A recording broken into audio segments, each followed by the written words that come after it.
हमारी पृथ्वी का वायुमंडल है जो हमें स्पेस से आने वाले खतरों से बचाता है। चलिए अंतरिक्ष में एक लंबी छलांग लगाते हैं। ये है हमारे सौर मंडल का सबसे चमकीला ग्रह वीनस। इसको पृथ्वी की छोटी बहन बोला जाता है क्योंकि ये पृथ्वी की ही तरह रॉकी प्लैनेट है जिसकी ग्रेविटी लगभग पृथ्वी के ही समान है।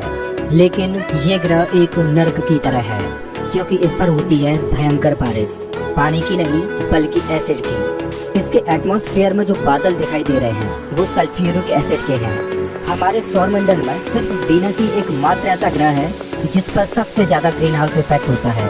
सूर्य की गर्मी इस पर आती तो है लेकिन वापस नहीं जा पाती, जिस वजह से हीट इसके एटमॉस्फेयर के अंदर ट्रैप होकर रह जाती है। यही कारण है कि शुक्र ग्रह हमारे सौर मंडल का सबसे गर्म ग्रह है जिसका तापमान 465 डिग्री सेल्सियस है। इसकी सतह पर काफी मात्रा में ज्वालामुखी मौजूद हैं, जो इस ग्रह को और ज्यादा खतरनाक बनाते हैं। इस एंग्री प्लैनेट पर कुछ भी सरवाइव नहीं कर सकता। चलिए अपनी जर्नी को और आगे बढ़ाते हैं। ये है सूर्य के सबसे पास मौजूद ग्रह मरकरी। इस ग्रह की धरती हमारे चंद्रमा जैसी नजर आती है जिस पर बड़े बड़े गड्ढे मौजूद हैं। इस ग्रह के दिन और रात के टेम्परेचर में बहुत ज्यादा डिफरेंस है। रात के समय में इसका तापमान -170 डिग्री सेल्सियस पहुंच जाता है तो दिन के समय में 400 डिग्री सेल्सियस को भी पार कर जाता है। चलिए आगे बढ़ते हैं। ये है हमारा भगवान। यही है जो अपनी ऊर्जा से पृथ्वी पर जीवन को चला रहा है। अगर ये न होता तो हम न होते। पृथ्वी से लगभग 150 मिलियन किलोमीटर दूर मौजूद ये तारा इतना बड़ा है कि इसमें लाखों पृथ्वियां समा जाएं। सूर्य इतना भारी है कि इसकी ग्रेविटी पूरे सोलर सिस्टम को कंट्रोल कर रही है। इससे निकलने वाली लपटें इतनी बड़ी होती हैं कि सूर्य की सतह से हजारों किलोमीटर ऊपर तक चली जाती हैं। चलिए अपनी यात्रा को आगे बढ़ाते हैं। यह है पृथ्वी का सबसे नजदीकी ग्रह मंगल। इसकी धरती लाल है, इस वजह से इसे लाल ग्रह भी बोला जाता है। वैज्ञानिक मंगल ग्रह के बारे में जानने के लिए बड़े ही उत्सुक हैं क्योंकि वैज्ञानिक कहीं न कहीं ये अनुमान लगाते हैं कि मंगल ग्रह हमारा पास्ट है। वैज्ञानिक मानते हैं कि अतीत में मंगल की धरती पर जीवन फला फूला होगा। मंगल की धरती पर भी सागर मौजूद थे, नदियां मौजूद थीं, इसका खुद का एक एटमॉस्फेयर था। लेकिन आज ये ग्रह वीरान और बंजर पड़ा है। आज वैज्ञानिक इस ग्रह पर सूक्ष्म रूप में ही सही बैक्टीरिया के रूप में जीवन खोजने में जुटे हैं और वैज्ञानिक इस ग्रह पर भविष्य में बस्तियां बसाने की सोच रहे हैं। अगर हम मंगल पर आए हैं तो हम इसे कैसे मिस कर सकते हैं। ये है ओलंपस मॉन्स, एक प्राचीन ज्वालामुखी। मंगल की धरती पर ज्वालामुखी से बना ये पहाड़ पृथ्वी की सबसे ऊंची चोटी माउंट एवरेस्ट से भी लगभग 3 गुना ऊंचा है और ये हमारे सोलर सिस्टम की सबसे ऊंची चोटी है। अगर मंगल की धरती से हम अपने ग्रह पृथ्वी को देखें तो ये कुछ इस तरह की दिखाई देती है। अब आगे की यात्रा थोड़ी सी डरावनी होने वाली है क्योंकि अब हम एस्ट्रॉयड बेल्ट में प्रवेश कर रहे हैं जो कि मंगल और बृहस्पति ग्रह के बीच मौजूद है। इसमें मौजूद हैं बड़ी बड़ी और विशालकाय चट्टानें जो कि सूर्य के चारों ओर घूम रही हैं। इस एस्ट्रॉयड बेल्ट में इतनी बड़ी बड़ी चट्टानें मौजूद हैं कि अगर ये सब आपस में मर्ज हो जाएं, तो इनसे एक बड़े ग्रह का निर्माण हो सकता है। इस बेल्ट में इतने बड़े बड़े एस्ट्रॉयड्स मौजूद हैं कि इन पर एक बड़ा शहर बसाया जा सके। जैसा कि हम जानते हैं कि 4.5 बिलियन साल पहले हमारे सौर मंडल में ग्रह बने, लेकिन एस्ट्रॉयड बेल्ट में मौजूद ये मलबा जैसा का तैसा रह गया। एस्ट्रॉयड बेल्ट में मौजूद मलबा एक प्लैनेट बन सकता था, लेकिन एक बड़ी शक्ति ने इस मलबे को प्लैनेट नहीं बनने दिया और वो शक्ति थी जुपिटर। जुपिटर की हाई ग्रेविटी ने एस्ट्रॉयड बेल्ट के एस्ट्रॉयड्स को प्लैनेट नहीं बनने दिया। जुपिटर हमारे सोलर सिस्टम का सबसे बड़ा प्लैनेट है और इसके ढेर सारे चंद्रमा हैं। ये इतना बड़ा है कि हमारे सोलर सिस्टम के अन्य सभी प्लैनेट्स को मिलाकर भी इतना बड़ा ग्रह नहीं बनाया जा सकता। ये है जुपिटर का ग्रेट रेड स्पॉट। ये लाल धब्बा जुपिटर की सतह पर सदियों से चला आ रहा है। ये एक विशाल तूफान है। ये रेड स्पॉट इतना बड़ा है कि इसमें 3 पृथ्वियां आ जाएं। जुपिटर एक गैसीय प्लैनेट है, इस वजह से इसकी सतह पृथ्वी की तरह ठोस नहीं है। अगर आप जुपिटर की सतह पर उतरे तो आप इसकी सतह पर खड़े नहीं हो सकते, बल्कि सीधे इसके अंदर चले जाओगे।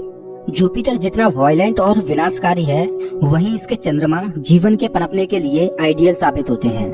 जुपिटर के दर्जनों चंद्रमाओं में से एक है यूरोपा, जो कि पूरी तरह बर्फ की मोटी चादर से ढका हुआ है। वैज्ञानिक मानते हैं कि यूरोपा की सतह पर जमी हुई बर्फ के नीचे पानी तरल रूप में मौजूद है। इस पर पानी का तरल रूप में होना जीवन के होने की संभावनाओं को बढ़ा देता है। हमारे सोलर सिस्टम में बृहस्पति ग्रह के चंद्रमा यूरोपा पर वैज्ञानिक जीवन होने की प्रबल संभावनाएं जताते हैं। हमारा अगला पड़ाव है हमारे सौर मंडल का सबसे खूबसूरत प्लैनेट सैटर्न।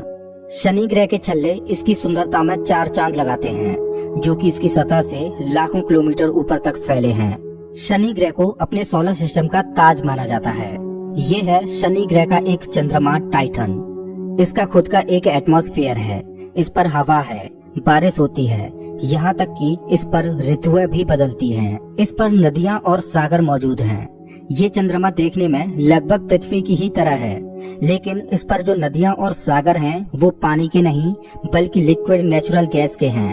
अगर हम किसी भी तरह इस नेचुरल गैस को पृथ्वी पर ला पाएं, तो ये इतनी ज्यादा है कि हजारों सालों तक ये हमारे शहरों को रोशन कर सकती है। वैज्ञानिक अनुमान लगाते हैं कि अरबों साल बाद जब सूर्य गर्माने लगेगा और एक रेड जाइंट बन जाएगा, तब टाइटन हैबिटेबल जोन में होगा। उस समय टाइटन पर पृथ्वी जैसी परिस्थितियां मौजूद होंगी। इस वजह से वैज्ञानिक टाइटन को भविष्य की पृथ्वी मानते हैं। अभी हम अपने घर से इतने दूर आ चुके हैं कि यहाँ से हमारी पृथ्वी एक डॉट की तरह दिखाई देती है। अब जैसे जैसे हम अंतरिक्ष की गहराई में और आगे बढ़ते जाएंगे, वैसे वैसे पृथ्वी हमारी आंखों से ओझल होती जाएगी। हमारा अगला पड़ाव है यूरेनस। प्राचीन समय में यूरेनस और नेपच्यून के बारे में कोई भी जानकारी नहीं थी, जब तक कि टेलीस्कोप का आविष्कार नहीं हुआ। हमारी सौर व्यवस्था का सबसे आखिरी प्लैनेट है नेपच्यून। हमारा सोलर सिस्टम बहुत बहुत बड़ा है, लेकिन नेपच्यून के बाद भी हमारा सोलर सिस्टम खत्म नहीं हो जाता। अपने सोलर सिस्टम की गहराई में हम आगे बढ़ते हैं तो हम पहुंच जाते हैं कुइपर बेल्ट में, जो पिछली एस्ट्रॉयड बेल्ट से 20 गुना चौड़ी और 200 गुना ज्यादा फैली है। ग्रहों की लिस्ट से बेदखल किया जाने वाला प्लूटो भी इसी कुइपर बेल्ट का सदस्य है। कुइपर बेल्ट में एस्ट्रॉयड बेल्ट से भी ज्यादा बड़े बड़े ऑब्जेक्ट्स मौजूद हैं, जिनकी खुद की ग्रेविटी की वजह से इनके चंद्रमा भी हैं। चलिए कुइपर बेल्ट को पार करके आगे चलते हैं। हमारी पृथ्वी से 13 बिलियन किलोमीटर दूर ये है सूर्य से सबसे दूर मौजूद ऑब्जेक्ट सैडना। ये एक बौना ग्रह है, जो एक ऐसा स्पेस ऑब्जेक्ट है जो सबसे दूर सूर्य की परिक्रमा कर रहा है। इसकी खोज 2003 में हुई थी। ये सूर्य की एक परिक्रमा 10,000 सालों में पूरी कर पाता है। चलिए अब अपने सोलर सिस्टम से बाहर का रुख करते हैं। अभी हम इंटरस्टेलर स्पेस में प्रवेश कर चुके हैं। देखिए देखिए, अंतरिक्ष की गहराई में ये क्या ट्रेवल कर रहा है। ओह, ये तो वॉयेजर 1 स्पेसक्राफ्ट है। यही तो इकलौता स्पेसक्राफ्ट है जो कि इंसानों द्वारा बनाई गई सबसे दूर मौजूद चीज है। ये पृथ्वी से अब तक 19 अरब किलोमीटर दूर जा चुका है। इस स्पेसक्राफ्ट ने अंतरिक्ष के काफी सवालों से पर्दा उठाया है। ये बंदूक से निकली बुलेट से भी 20 गुना तेज ट्रेवल कर रहा है। चलिए अपनी यात्रा को और आगे बढ़ाते हैं। अभी हम अपने सोलर सिस्टम की हदों से इतने दूर आ चुके हैं कि यहाँ से हमारा सूर्य एक आम तारे की तरह दिखाई दे रहा है, लेकिन इतनी दूर से भी इसकी ग्रेविटी को महसूस किया जा सकता है, क्योंकि अरबों की संख्या में यहाँ पर कॉमेट्स को देखा जा सकता है जो सूर्य की ग्रेविटी से बंधे हुए हैं। इन कॉमेट्स में इतना ज्यादा पानी है कि अगर ये सब इकट्ठे हो जाएं, तो ये पृथ्वी से भी ज्यादा बड़े और गहरे सागरों को भर दें। वैज्ञानिक मानते हैं कि पृथ्वी पर ज्यादातर पानी कॉमेट्स के द्वारा ही आया है। पेंसपर्मिया थ्योरी के अनुसार पृथ्वी पर जीवन कॉमेट्स के द्वारा ही धरती पर आया। अंतरिक्ष में तैर रही इन छोटी छोटी बर्फीली चट्टानों में जीवन सूक्ष्म रूप में बैक्टीरिया के फॉर्म में मौजूद हो सकता है। कॉमेट्स का एक विशाल बादल हमारे सौर मंडल को घेरे हुए है, जिसे ऑर्ट क्लाउड बोला जाता है। ऐसा माना जाता है कि ये ऑर्ट क्लाउड हमारे सौर मंडल की ग्रेविटी की आखिरी सीमाओं पर है। इसके बाद सूरज की ग्रेविटी कमजोर पड़ने लगती है, जिस वजह से इसके बाद सूरज का खिंचाव बहुत कम रह जाता है। अब यहाँ से आगे की यात्रा एक अननोन और रहस्यमयी स्पेस में होगी, जहाँ घुप अंधेरा है। यहाँ इतना अंधेरा है कि हम अपनी आंखों से भी कुछ भी नहीं देख पाएंगे। यहाँ देखने के लिए हमें इंफ्रारेड विजन की जरूरत पड़ेगी। हम अपनी पृथ्वी से बहुत बहुत बहुत दूर आ चुके हैं, लेकिन ब्रह्मांड के सापेक्ष में ये हमारा एक मामूली सा स्टेप है। यहाँ से हमें चारों ओर अरबों तारे दिखाई दे रहे हैं, लेकिन अभी हम सबसे नजदीकी तारामंडल की ओर बढ़ रहे हैं। ये है हमारा पड़ोसी सोलर सिस्टम। ये हमसे इतना दूर है कि हमारे सूर्य के प्रकाश को इस तारामंडल तक पहुंचने में 4.3 सालों का वक्त लगता है। इस तारामंडल का नाम है अल्फा सेंटोरी। इस तारामंडल में 3 तारों का समूह है, जिनमें अल्फा सेंटोरी ए और अल्फा सेंटोरी बी तारे आपस में बाइनरी स्टार सिस्टम के तहत जुड़े हुए हैं। इस तारामंडल में प्रॉक्सिमा सेंटोरी बी नामक ग्रह मौजूद है, जो पृथ्वी की ही तरह हैबिटेबल जोन में है और इस ग्रह पर एलियन लाइफ मौजूद हो सकती है। चलिए अपनी यात्रा को आगे बढ़ाते हैं। पृथ्वी से हम 10 प्रकाश वर्ष दूर आ चुके हैं और हमारे सामने ये एक बेबी स्टार है जिसने अभी अपना जीवन शुरू ही किया है और इस तारामंडल में अभी ग्रहों का जन्म होना बाकी है। हो सकता है कि इस तारामंडल में किसी ऐसे ग्रह का जन्म हो जाए जो हमारी पृथ्वी की ही तरह जीवन को धारण करने योग्य हो, लेकिन अभी इसमें अरबों सालों का वक्त लगेगा। वेल, अपनी यात्रा को आगे बढ़ाते हैं। अभी हम पृथ्वी से 20 प्रकाश वर्ष दूर आ चुके हैं और अभी हम ऐसे तारामंडल से होकर गुजर रहे हैं जिसका जन्म हमारे सोलर सिस्टम के साथ ही हुआ था। इस तारे का नाम है ग्लीस 581 और इसकी सबसे बड़ी खास बात यह है कि इस तारे का चक्कर लगा रहा है एक ऐसा ग्रह जो हमारी पृथ्वी से बिल्कुल मेल खाता है और इस ग्रह पर एलियन सिविलाइजेशन होने की प्रबल संभावना है। वैसे तो हमारी मिल्की वे गैलेक्सी में अरबों तारे हैं जिनकी यात्रा करना तो दूर, उनको पूरे जीवन काल में गिनना भी संभव नहीं है। तो चलिए अपनी यात्रा को आगे बढ़ाते हुए मिल्की वे गैलेक्सी से बाहर निकलते हैं। ये है हमारी मिल्की वे गैलेक्सी जो अरबों तारों का घर है, जिनमें से हमारा सूर्य भी एक है। ये गैलेक्सी इतनी विशाल है कि अगर इसके एक छोर से प्रकाश ट्रेवल करे तो लाइट को भी इसके एक छोर से दूसरे छोर तक पहुंचने में 1,05,700 सालों का समय लगेगा। लेकिन ब्रह्मांड में मौजूद बड़ी बड़ी विशालकाय गैलेक्सियों के सामने हमारी गैलेक्सी कुछ भी नहीं। यूनिवर्स में मिल्की वे से भी कई गुना बड़ी गैलेक्सियां मौजूद हैं। तो चलिए अपने सोलर सिस्टम और अपनी गैलेक्सी को पीछे छोड़ते हुए इंटर गैलेक्टिक स्पेस में प्रवेश करते हैं। इंटर गैलेक्टिक स्पेस में प्रवेश करके हमें दूर दूर तक अरबों गैलेक्सियां दिखाई दे रही हैं, लेकिन ये सभी गैलेक्सियां झुंड में हैं और ये है हमारी गैलेक्सियों का झुंड जिसमें हमारी गैलेक्सी मिल्की वे और अन्य पड़ोसी गैलेक्सियां मौजूद हैं। गैलेक्सियों के इस छोटे से झुंड को लोकल ग्रुप बोला जाता है। गैलेक्सियों का ये लोकल ग्रुप 10 मिलियन प्रकाश वर्ष में फैला हुआ है।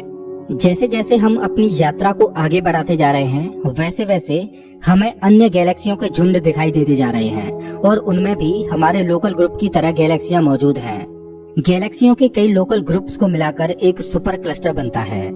अभी हमारे सामने जो मौजूद है वो है वर्गो सुपर क्लस्टर। इसी वर्गो सुपर क्लस्टर में हमारी गैलेक्सियों का लोकल ग्रुप भी शामिल है और हमारी गैलेक्सियों का लोकल ग्रुप इस छोटे से पैच में है। अभी हम अपने घर से इतने दूर आ चुके हैं कि यहाँ से हम अपने सूर्य को तो छोड़ो, यहाँ तक कि अपनी गैलेक्सी को भी छोड़ो, हमारी गैलेक्सियों का लोकल ग्रुप ही एक छोटे से पैच के समान दिखाई दे रहा है। कितना विशाल है ना वर्गो सुपर क्लस्टर। इस वर्गो सुपर क्लस्टर में 100 से ज्यादा गैलेक्सियों के लोकल ग्रुप शामिल हैं और ये 110 मिलियन प्रकाश वर्ष में फैला हुआ है। चलिए अपनी यात्रा को और आगे बढ़ाते हैं। अरे ये क्या, जैसे जैसे हम आगे बढ़ते जा रहे हैं वैसे वैसे हमें वर्गो सुपर क्लस्टर जैसे अनगिनत सुपर क्लस्टर्स दिखाई दे रहे हैं। इस सुपर क्लस्टर्स के समूह को नाम दिया गया है लेनिया केया सुपर क्लस्टर और हमारा वर्गो सुपर क्लस्टर यहाँ पर है एक छोटे से पैच के समान, जिसमें हमारी गैलेक्सियों का लोकल ग्रुप एक डॉट की तरह भी दिखाई नहीं दे रहा। ये लेनिया केया सुपर क्लस्टर 520 मिलियन प्रकाश वर्ष में फैला हुआ है, जिसमें लाखों वर्गो सुपर क्लस्टर्स जैसे सुपर क्लस्टर्स मौजूद हैं। चलिए अपनी यात्रा को और आगे बढ़ाते हैं। जैसे जैसे हम आगे बढ़ते जा रहे हैं वैसे वैसे लेनिया केया सुपर क्लस्टर भी छोटा होता जा रहा है और इतनी दूर से देखने पर